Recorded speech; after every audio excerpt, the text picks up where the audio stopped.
Hey everyone, it's Jen from You So Much, or This Is Much on Twitter, and I am celebrating 1 year of being in business. Woohoo!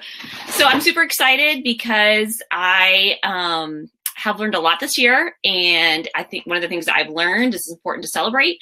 And so I put together a list of the top 10 things that I have learned. And some of them I did, some of them I didn't, and I wish I had. And so I thought it might be helpful for all of you who have either just started your business or want to start a business. And I thought I'd just, hey, welcome, Robin. Thanks so much for joining. So anyway, I'm talking about celebrating my first year in business, and I'm going over some of the things that I have learned in a top 10 list format, and I welcome any questions you have, or if anyone wants to hop on and just say hi and tell me about your business and what you've learned, or ask me questions or whatever, I totally welcome you to do that. So I love anyone to join in. So I might as well just kick it off by starting my number 10, and which is, by the way, I'm writing all of these down because I believe that I should talk a little bit about my business really briefly. My business is Much, and I am a fantasy copywriter, and I believe in the power of words to make your fantasies come true. So I write the words on your websites, your sales pages, your tweets, everything to help attract your customers, the customers of your fantasies. And one of the things that sets me apart is that I really, really dive in deep to find out what your customers' fantasies are, because that's what it is. That's what they are buying. They're buying their fantasy of who they want to be. They're buying the life that they want to lead whenever they're buying anything. And so the way to really attract them is to really understand their true desires and their fantasies. So anyway, so hey, Evan, welcome. Thank you so much for the happy birthday wishes. Love it. And so I put together a top 10 list. And one of the things that I believe is, like I said, words make it real. And so I decided to write this all down and share with you some of the lessons I've learned. And like I said earlier, if you have any questions or want to hop on and join in the conversation, or tell me about lessons you've learned for your biz, I'd love to hear you. Hey, Rishi, welcome. So my number 10 thing that I learned, this is in, there's top 10. So it's going 10 to 1, like Letterman used to do. Number 10 is to trust your gut. One of the things that I always, thank you for the happy birthday wishes. One of the things that I really always, you hear that a lot, trust your gut. And I think the problem is, a lot of us, we feel these things in our guts, but we still make decisions with our heads. We often will, we'll justify something because we think it might help us out. But I think one of the things that I learned is that I often made decisions based on what I thought would maybe sometimes make me more money, rather than really trusting my gut and saying that doesn't feel right. And so I really, truly believe that you should trust your gut. And if you're not feeling it, if there's something that's kind of that little nagging feeling, that you should not go for it. If you're not, one of the things I've talked about before is Perry Marshall has the 80-20 rule. He talks about that applies to everything in your life. And I totally believe that's true, because I think that, if you're not like 80% sure of something, it's probably not going to work out. And part of that is because you're probably not going to put 100% of your effort into it. So anyway, so trust your gut is the first thing that I'm going to share with you. I'm just going to put these are little Post-it notes. I'm going to put them up on my wall here as I share with you. And like I said, if you have any questions, let's see. It looks like Evan has a question. I'm going to have to pull out my glasses. What was the most exciting moment of the past year? Oh, wow. I would say probably one of the most exciting moments was when I would say probably when I started celebrating and things started clicking. I think I started really appreciating all the things that were happening in my life that were good instead of that were negative. And it really just changed my brain, I think, to start looking for those things and attract those things into my life. And I had this funny thing, I haven't really told the story to anybody, happened to me with one of my clients that I just recently got, who's probably going to end up being a long-term client of mine. And it was this weird, funny thing. I had seen a job posting she had for a copywriter online, and she was really looking for somebody who was like a college student that she wanted to pay like almost no money to. And I just happened to see her posting, and I didn't know that at the time, but I sent myself a link saying prospect. And I put like a bunch of links to her, you know, her Twitter account, her website, all this stuff, so I could go back and research it and then send her, you know, a well-crafted email later. Well, it turns out that I accidentally sent that email with all those links to instead of sending it to myself, I sent it to her. And so what's really funny about that is, like, with almost no effort, with a total screw up, I think it was just totally meant to be. She clicked on all my stuff and really liked my brand and what I was all about, and words make it real, and that attracted her to me. And so she decided to hire me instead of a college student who, you know, she wasn't going to pay very much money to. So that's super exciting. And so I think sometimes you just, you know, you just got to keep celebrating and, you know, wait for that right moment to come when you have the right alignment of, you know, business coming your way. Let's see if we have any other questions. Yeah, it is actually a huge one. It's actually about the half of the size of a 8.5 by 11. It just looks tinier up on the wall, but it is actually kind of big. And like I said, if anyone wants to hop on and call in and say hi, I love it. I'm so glad you guys are here to celebrate with me. Okay, so the next thing that I learned was that you should do what you love. Now, this is obvious. I think this is one of those things that people say and then other people roll their eyes at. But what I mean by do what you love is not maybe traditional. I don't necessarily mean if you love writing, that's what you should choose to do. If you love dance, that's what you should, you know, build your business around. And these are two things that I really, really love. What I mean is, like, in the moment, do things that you love and do the things that make you feel good. Because I think sometimes, you know, even though I love writing, I need a break. I need a break from writing. Even though I love dance, you should take a break from dance. And I think if you follow your heart and you follow the things that you love, then you're just going to produce better results. And your body knows when you need a break and when you should come back to things. And I know this is true for my writing. If I try and force myself to write when I'm in this writing block, it doesn't work. So I, you know, if I go out and go for a run or go listen to music or go clean my room or whatever, right? Clean my room, that sounds like teenager, right? Wish I could get my daughter to clean her room. Anyway, so the point is do what you love in the moment, at every moment that you can, and concentrate on feeling good, because I think that will end up making you more successful. So let's put that up on the wall. Do what you love. Woohoo!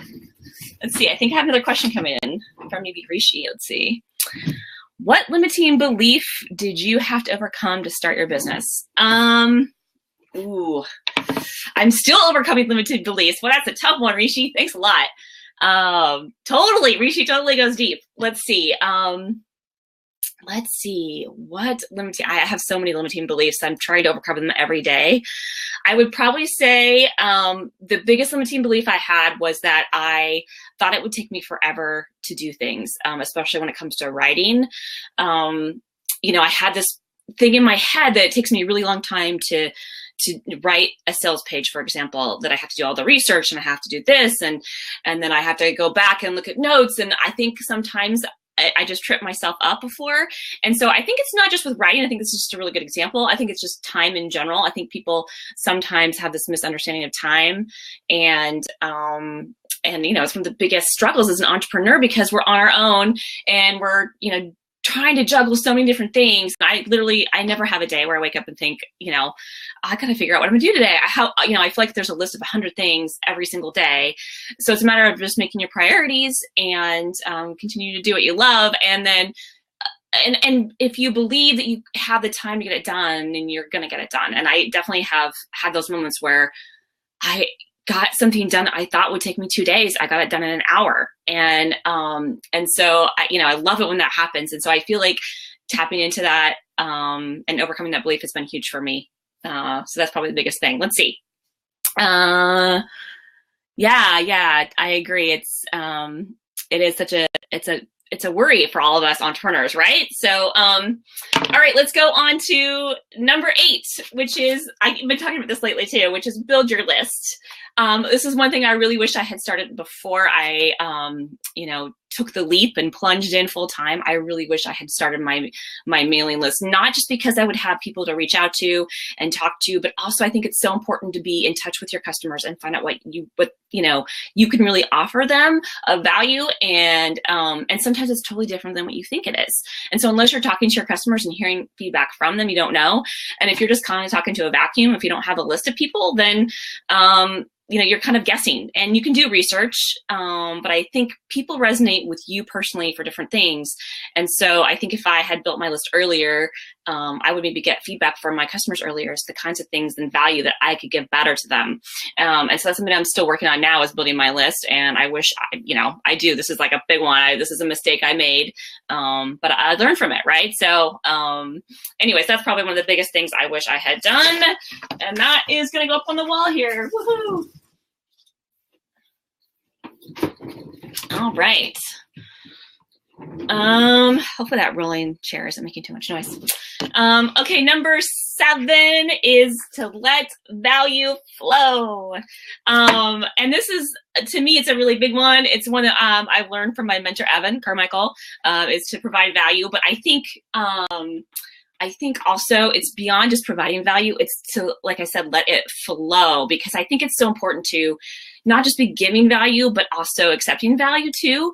And so, in order to let it come your way, you also have to let it flow out. And this comes, value isn't just like giving away freebies on your website. I feel like it's in so many ways. It's writing a thank you note, or even paying someone for services. I think one of the things that I tried to do is I was trying to be really frugal. I was trying to make money before I spend money, which is a great advice. Another one of Evan's that I really took to heart, which I totally believe with, but I also think it's also important. You got to spend a little money to make some money. And I think it's important not to be so tight with it. You got to let it flow. You got to let money flow. And every time I've let money flow or value flow, whether it's love or email of appreciation or whatever it is, I feel like then value has come my way. So I really think one of the things that I've actually just recently started doing is to start keeping track of the opportunities I have to actually give value in all kinds of ways, and not just tracking what I appreciate and not just tracking the value that comes my way,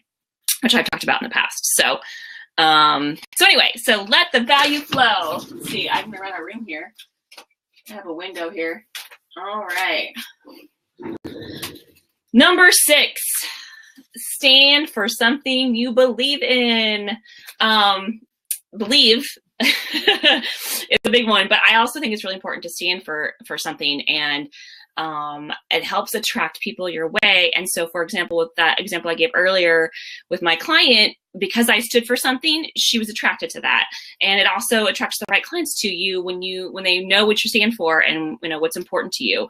And so fantasy and making your fantasy a reality by writing it down with your words, is important to me. And it's one of the things I really strongly believe in. And so now when clients come to me, they know that. They know that when they go to my website. They know that when they go to my Twitter account. Hopefully they know that coming here. And so when you stand for something you believe in, then you are going to attract, like I said, right clients your way. Let's see, I got to start reading some of these comments. Woot woot. These are normal. Yes, they're huge. They're like, here, let me show you. I'm going to see if I can grab a 8.5 by 11 piece of paper. So here's an 8.5 by 11 by piece of paper, and this is how big the Post-it note is. So it's about half the size of that. So they just look small when I put them up on the wall. They're super cool. I actually am totally obsessed with Post-it notes. Little side note, because I love to write stuff down, and I've always, as a kid, I used to love to go to the paper section in a store. My mom, whenever I got lost, she would know that that's where she could find me, is in the paper section, because I'm obsessed with stationery items and paper, and because I love to write stuff down. And so here's another one, it's a huge Post-it note, and I love these for my book writing project. I am writing down ideas and then putting them on the wall. The other thing about Post-it notes is it's sort of a temporary thing, so you don't have to feel like you're like for example, as I'm developing out the story arc for my book, I feel like I can move stuff around or change it easily because it's on a Post-it note. So that's one of the things I love about Post-it notes. Dry erase boards are the same, although I kind of like Post-it notes because I can go back and refer to stuff and I don't have to lose it forever, whereas erase boards, you just erase off off forever and ever and ever unless you take pictures of it or something like that. So anyway, let's see here. Oh yeah, Jen obsessions. I do have a few. I have a few obsessions. Continue to share them with people because you gotta do what you love, right? All right. Let's see here.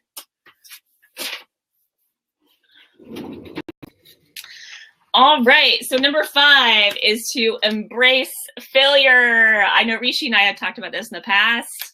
And Evan obviously has a ton of videos about this, which have been huge to me.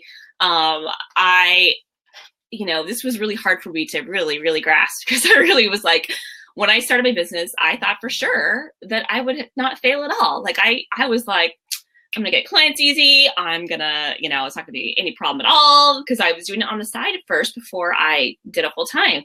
And there's just so much you don't know. There's so much you don't know when you're new at something. Obviously, right? It's like a baby when they learn to walk. I can't imagine a baby learning to walk without falling on its bum a couple times, right? So, it's just how you learn. And in fact, I think I shared this with Rishi on one of our Blab collabs. I was listening to a podcast recently, and this guy was talking about the 10,000 hour rule and how that's sometimes not exactly accurate. But the point of the story was one of the things that they studied in the people who are the most elite, the elite of the elite, the top Olympic athletes and the top in any sports area, is one of the things they realized that those people embraced failure because they were always trying to do things that were way above their level. They didn't just, if they were learning to skate and learn to do, if they wanted to do a double axel, they would actually try to do a triple axel because that's the only way, and that's the faster way they would get there. Is they would, it's basically, fail fast, right? It's the way to get there faster and just fall on your butt sooner. But if you think about it, like if you're just going for the double, instead of going for the triple, then you're going to get that double faster. So that was one of the traits that the top athletes had, was they were just like, they knew they were going to fail. They absolutely knew they were going to fail at stuff, but they just kept trying. And I love that. So embrace failure. And I know I've had some discussions about this on my, I think on one of my YouTube videos, because I know, there are statistics out there that say you don't need to fail to learn and all this stuff. And I feel like that's probably true. But if we do fail, it doesn't make sense to beat yourself up about it. It makes more sense to learn from it and embrace that you're going to fail probably if you're brand new at something. I mean, come on, people. All right. Let's see if I have any more comments. Okay, just making sure there wasn't any questions. All right, so number 4 is to just start. And this is a huge one for me because I tend to, especially when I'm doing something new, think, oh my gosh, it has to be just perfect. And I have to give myself a whole hour to do something. And really, or whatever it is, like a certain amount of time allotment or a certain amount of learning I'm supposed to have before I do something or whatever. And I think it really makes more sense to start it. Like, even if you tell yourself, I'm only gonna do this for 5 minutes, like at least you got started on it, and then it feels so much easier. And I think it just gets rid of that fear that you have of like this big project in front of you. If you just do 5 minutes a day, then eventually it's gonna add up, right? And what likely will happen is after you do 5 minutes, you're like, oh, this is awesome, it's not that big of a deal, and I'll do 15 instead of 5 or whatever. So it gets you over that hump right away faster by just starting something. So that's a huge one for me, that I have learned to do and embrace just starting small if I need to. Like, even if it's just like opening up a document to start like I had this, it's funny, I had this offered a friend of mine who has a skincare business. I offered to do a sales page for her, and it was an about page, and we had this great conversation about it. And this was like way back when I first started my business, and I just kept procrastinating doing it because I think I was a little bit, I was coming down on myself about like not getting clients right away. And I was just sort of like kind of stuck. I was just basically stuck. And, anyway, I was finally feeling bad like 6 months later, and I reached out to her and I said, I can't believe it's been 6 months and I haven't written for you. And I said, I'm ready to let's do it. Let's do it now. And this is funny because when I reached out to her, I literally had 3 other projects I was actually working on, when I should have reached out to her when I had no projects. And so anyway, the point is that when I had this meeting with her, so it was great for me because it made me like open up, the information, that all the notes I'd written from our conversation. And in just an hour, I like roughed out her page for her. And like, I'm just like an hour for something that took me 6 months to just start. So just start, people. All right.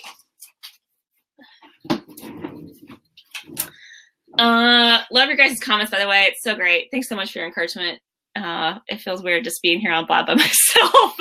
I'm so used to having conversations with people. So like I said, if you want to call in and add anything to my notes, I love it. Number 3 is experiments. So for me, obviously, this is kind of a continuation of just start.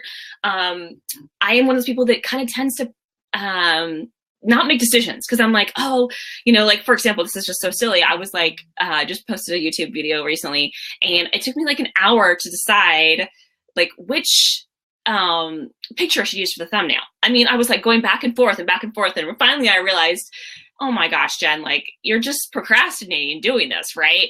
And any decision you make, it doesn't have to be final. It doesn't have to be forever. Like I can go back and change that, photo right now if I want. I don't have to keep it up there forever and if I decide I hate it.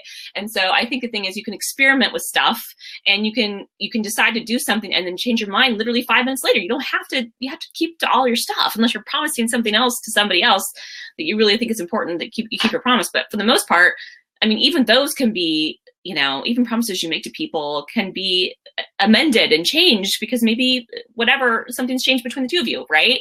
So I'm a firm believer in just like experimenting stuff and trying it, and don't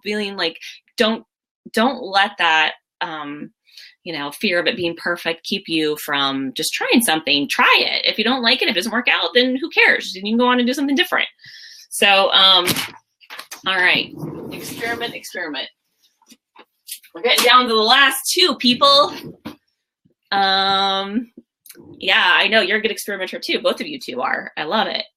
Yeah, you guys have both helped me teach me that. So, all right, number 2. This is an obvious one. Celebrate. Woohoo! And I could talk about celebration forever and ever and ever, because I really do feel like it was a turning point for me when I started doing that. And yeah, we do need some celebration horns. I need to blow something here. I have another party hat besides the one I'm wearing, so I'll pretend like it's a celebration horn. I totally meant to have one here today too, but I had the streamers and the happy birthday banner. That's not bad, right? Anyway, so yeah, I totally obviously believe in the power of celebration, and like I said before, for me, it's a huge form of appreciation for, to the universe, and to, to the things that are going right in your life, and to really pay attention to those, and not just focus on all the bad stuff that's going wrong. And also it also helps set goals for yourself, because if you can say to yourself, gosh, if I do this, so when I get 100 subscribers, I'm going to, do this for myself. I'm going to go to a movie and get a massage, which I'm super excited about. I'm getting closer and closer. So when you are able to set goals for yourself, then you can celebrate those things, and it helps motivate you to move forward. I think the other thing about celebration too is that it really can help you set rituals that can help you do better. So for example, I really love to light a candle and have a glass of wine and some chocolate, my favorite, chocolate for breakfast. That should have been one of my top 10, right? Chocolate for breakfast. What was I thinking? Oh my gosh. I can't believe I forgot chocolate for breakfast. Well, we'll make that a number 0 or something, because it's, basically like number 1. Anyway, you probably thought it was number 1, right?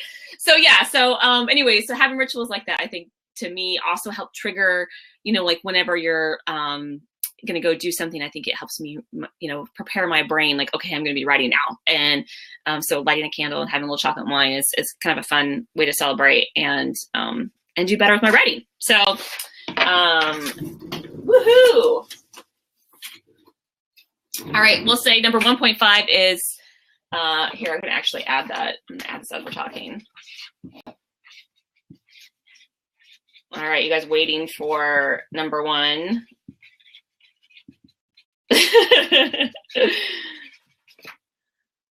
I know, right? I'm giving you ahead of time prediction, but that's all right. So See, here I am on the fly, letting value flow, letting it flow my way, getting inspired as it's happening. Number one is to ask for help. This was such a big one for me because I don't think I even really realized that I had it in my head that I could just do it all by myself. Like, I'm an independent woman and I don't need help from people, and I'll graciously accept help, but I'm not going to go ask for help. I'm not going to go seek it from people, which is just the silliest thing ever. I mean, even when you're working with a client, in a way, you're asking for help when you're asking for their money, right? You're asking for help in improving your business and doing well. And so asking for help from mentors too is super huge. And I think also asking for help from even for me, like my daughter, she can help me with my business by helping me do some editing. When I was first doing my YouTube videos and I didn't know how to edit, she helped teach me how to do the editing. So I think just it's ridiculous to think that you can do it all by yourself. It's just not possible. You need other people. And so anyway, I want second to that, sort of an, additional part 2 to that, like 1.2 is that you need to also appreciate the help you get. And so I think I just want to thank all of you out there who have helped me with this last year, no matter what it's been, whether it's been a hug or a word of encouragement or a coaching session or, even a dance class, an email that you sent just to give me a little love. I mean, there's been so many little things, discounts that people have given me. I'm going to start to get teared up here. There's so many amazing things that you guys have done for me, and I really, really appreciate it. So don't be afraid to ask for help if you are starting your own business, or if you own your business, or just in general in life. You should ask for help because you can't do it alone. You just can't. And there's a lot of great people around you that can help you, and they love you and they want to help you. And so let them and ask them for help. Number one, ask for help. And then 0 is chocolate for breakfast. I kind of tried to squeeze that in there, so you probably can't even read it. But chocolate for breakfast, which is, as I've talked about before, to me it's another way of saying enjoy and have pleasure in life, which is kind of like doing what you love. So it's kind of almost the same thing, but I think it just takes it one step further, because I think it reminds you should be having pleasure in your life at any moment, whether it's breakfast or lunch, and break the rules to have a little pleasure. And usually when you're having fun, your clients are having fun, which means you're going to get more business, and it's going to come through in your art that you do. And no matter what, even if you're not an artist, your business is your art. And so if you want to take your business to the next level, then you should be eating chocolate for breakfast. That's all there is to it. Chocolate for breakfast, people. Let's see here. I'm just going to go through the comments and make sure. Am I wearing a celebration dress? Actually, I kind of am. I'm wearing a celebration dress. Yes, I am. It's one of my favorite dresses. It's super comfy, and I love it. And cup of gratitude. I love it. Yes, cup of gratitude. And thanks so much, you guys, everybody, for being here. And again, I really appreciate anyone who's helped me this last year. I'm excited about the next year. So a couple announcements of things that I've got going on. One is that I am going to do a new service that I'm going to help write fantasy stories for people. And what I mean by that is, of course, all my writing is really fantasy oriented, or it should be, because that's really when I do my best work. But what I decided I'm going to do is help people make their dreams come true, because that's kind of really what I want to do. I want to help people believe that their fantasies can come true. And it's one of the reasons why I love copywriting so much, because I truly believe that, as I said before, words make it real. So, but instead of traditional copywriting, I would like to offer that service to people who have a dream, but they just don't have, the details in front of them to help them imagine it. So if you say to yourself, oh, I want to, live on, the beach in Hawaii, that's nice, but it doesn't really paint the picture of being there on the beach in Hawaii. And if you have those details in front of you, and if you read them over and over and over again, it's going to be much more likely to come true, because it's reminding your brain that that's a goal of yours, a fantasy of yours that could come true. And just like if you were a CEO of a company and you, had a mission statement in front of you, that's something you can come back to, your value statement over and over and over again. And that's one of the reasons why the mission statement is fulfilled by your staff is because you have that written down and you're something you can go back to and refer to all the time. So if you had a fantasy that you really wanted to come true and you were able to go back all, over and over and over again, then what better way to do it than to write it down, right? And so I would like to offer that service to people.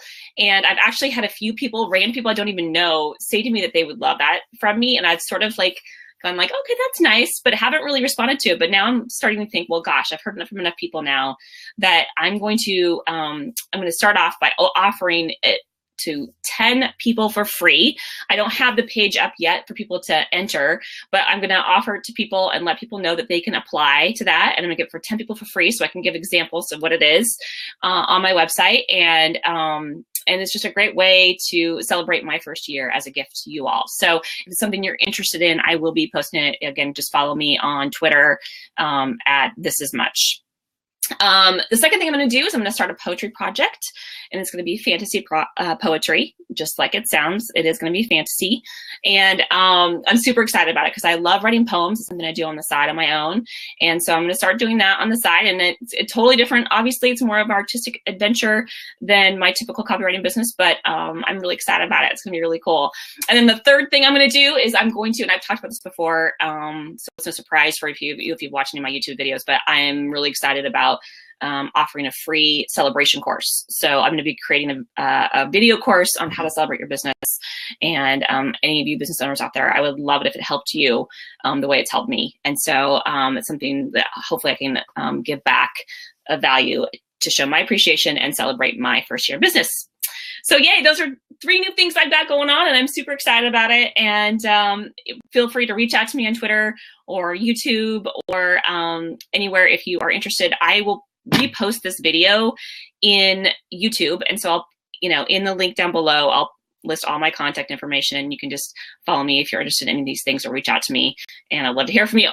Thanks so much, everyone, for joining me today. Let's see if I have any last minute questions, last minute comments, just some happy birthday notes. I love it. Thanks so much, you guys. You're amazing. Really appreciate you all, and have a wonderful day. Mwah. Happy birthday to me. Happy birthday to me. Okay, I'm going to end it now. Thanks, guys.